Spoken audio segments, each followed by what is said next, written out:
Now, the controversial plan to fight obesity with a tax on sugar.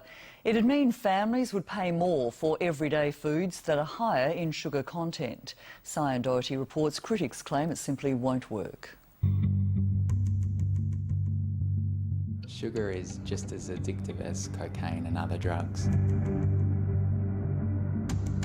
This is the average amount of sugar Aussies eat per year. Sugar is being unfairly demonised. And obesity. Now there are calls to tax it. The idea of a sugar tax I really support, and I would encourage it because sugar's toxic. Quite frankly, it's just a dumb idea. Beverages Council CEO Jeff Parker says a sugar tax would be unfair to Australian families. The last thing Australians need is a regressive and discriminatory tax slapped on their shopping trolley.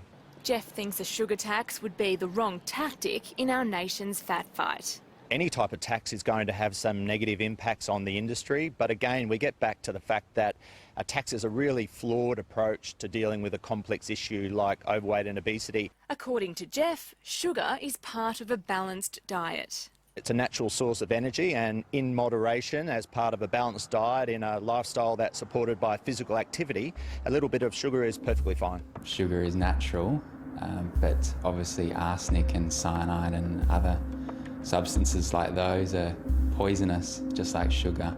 Naturopath Shannon Burford believes Australia has to cut back on its sugar addiction. Ideally, the nirvana for Australians is to eat real food and never have a slice of cake again. But that doesn't look likely anytime soon. Aussies eat more than 2.5 kilos of cake a year. That's on top of 3.5 kilos of lollies, almost 5 kilos of chocolate, and 11 litres of ice cream each. Aussies eat per year. 6 bucket loads. How much is that? Almost 6 bucket loads. It's 43 kilos of refined sugar added to foods.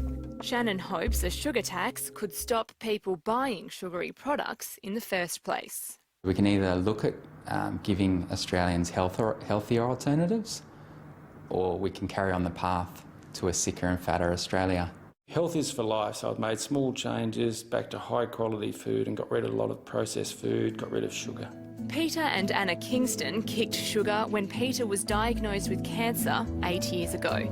They had amazing results. These days, they focus on healthy eating as a family. Who loves banana? Me! Anna and Peter think a sugar tax would motivate Australians to cut back. If you work on people's hip pocket, it'll force people back to the low sugar alternatives, and that can only be a good thing for health. The government has rejected similar taxes in the past. Only time will tell whether the cost of sugar hits Aussies' hip pockets and not just their hips. It would be negligent if I didn't tell people of the dangers of sugar.